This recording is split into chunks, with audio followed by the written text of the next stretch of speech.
આજે સવારથી સુમિત્રાબેન મૂંઝવણમાં હતા. જ્યારથી આ સમાચાર સાંભળ્યા હતા તેમને ક્યાંય ચેન પડતું નહોતું. વિશ્વાસ નહોતો આવતો કે એમની દીકરી નીલુ આવું કરશે. નાનપણથી ભલે તે લાડકોડથી ઉછરેલી હતી, પણ સંયુક્ત કુટુંબમાં રહીને તેનામાં સંસ્કારોની કોઈ કમી નહોતી. ઘરના મોટાનું આદર સન્માન, બધા સાથે હળીમળીને રહેવું, આ બધું તે બરાબર સમજતી હતી અને સોનલ વહુ સાથે પણ તે એક બહેન જેવો જ વ્યવહાર કરતી. સોનલ વહુ મારું અને રોહનના પપ્પાનું કેટલું ધ્યાન રાખે છે એ પણ જાણતી હતી, છતાં તેણે આવું પગલું ભર્યું તે જાણી એમને બહુ જ દુઃખ થયું. ભગવાનની કૃપાથી કેટલું સારું ઘર મળ્યું છે તેને. સંદીપ જેવો સંસ્કારી છોકરો અને તેના સાસુ સસરા પણ બહુ સારા માણસ છે. ક્યારેય આપણી નીલુને ઓછું આવવા દેતા નથી. સુમિત્રાબેનને કંઈ સમજાતું નહોતું કે તેમની દીકરીને કઈ રીતે સમજાવવી કે તેણે બહુ ખોટું કર્યું છે. પણ તેમણે મનોમન એક નિર્ણય કર્યો કે કંઈક તો કરવું જ પડશે. નીલુ, આજે શનિવાર છે, કાલે સવારે વહેલી તૈયાર થઈ જજે. આપણે તારા મમ્મી પપ્પાને મળવા જઈશું. આ સાંભળીને નીલુએ કહ્યું, અરે સંદીપ, શું વાત છે? પહેલીવાર મારા ઘરે જવાની તારી આટલી ઉત્સુકતા જોઈ છે. ઠીક છે, આજે હું મમ્મી માટે એક સરસ ગિફ્ટ લઈ આવીશ. ઘણા સમયથી તે શાલ લેવાનું કહેતી હતી.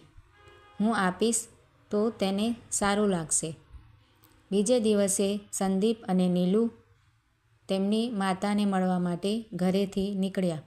સૌથી પહેલાં તેઓ એક હાઈટેક વૃદ્ધાશ્રમ પાસે આવ્યા.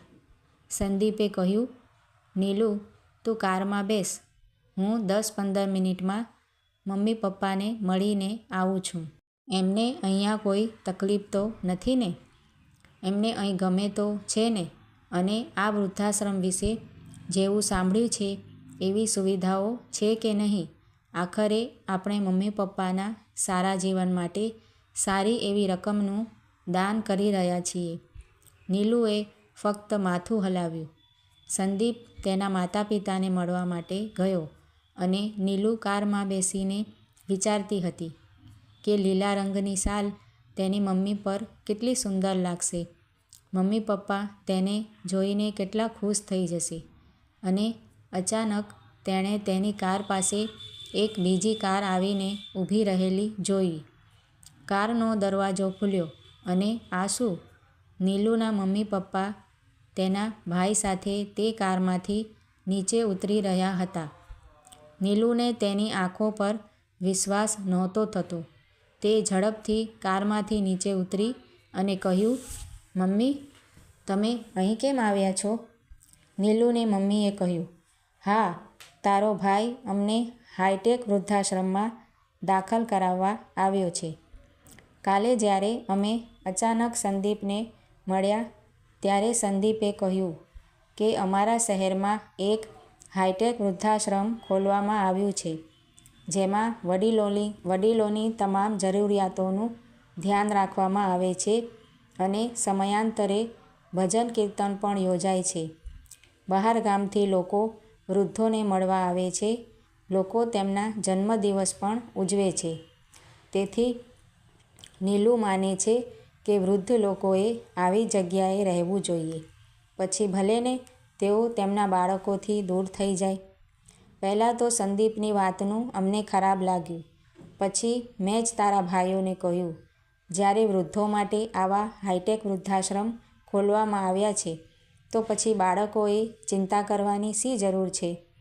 મેં જ તારા ભાઈઓને કહ્યું કે અમે પણ હવે વૃદ્ધ થઈ ગયા છીએ. અમારે પણ અમારા બાળકો પર બોજ ન બનીને વૃદ્ધાશ્રમમાં જવું જોઈએ. આ બધું સાંભળીને નીલુની આંખોમાંથી આંસુ વહેવા લાગ્યા. તે પોતાની ભૂલનો પસ્તાવો કરી રહી હતી. તેણે 7 દિવસ પહેલાં જ તેના સાસુ સસરાને હાઈટેક વૃદ્ધાશ્રમમાં મોકલીને પોતાના સંસ્કારોનું બલિદાન આપ્યું હતું. એ ભૂલ બદલ તેને પસ્તાવો થઈ રહ્યો હતો. તે વૃદ્ધાશ્રમની અંદર ગઈ અને તેના સાસુ સસરાને ઘરે પાછા આવવા વિનંતી કરવા લાગી. હું મારી ભૂલ માટે શરમ અનુભવું છું. તેણે માફી માંગવાનું શરૂ કર્યું. તેની સાસુ અને સસરાએ તેની આંખોમાં અફસોસના આંસુ જોયા અને તેને માફ કરી અને ગળે લગાવી લીધી. નીલુના મમ્મી પપ્પાએ સંદીપ અને તેના માતા પિતા સામે જોયું અને પોતાની દીકરીની ભૂલ માટે શરમમાં હાથ જોડીને માફી માંગી. સુમિત્રાબેને તેમની દીકરીને જે ભૂલ કરવા માટે સાચો માર્ગ બતાવ્યો.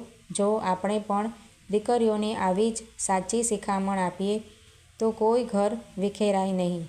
મિત્રો, આ વાર્તા તમને કેવી લાગી તે કમેન્ટ દ્વારા જરૂરથી જણાવજો અને જો સારી લાગી હોય તો આવી જ બીજી વાર્તાઓ જોવા માટે મારી આ ચેનલને સબસ્ક્રાઈબ પણ જરૂરથી કરજો. વિડીયો જોવા માટે તમારા બધાનો ખૂબ ખૂબ આભાર માનું છું. Thank you.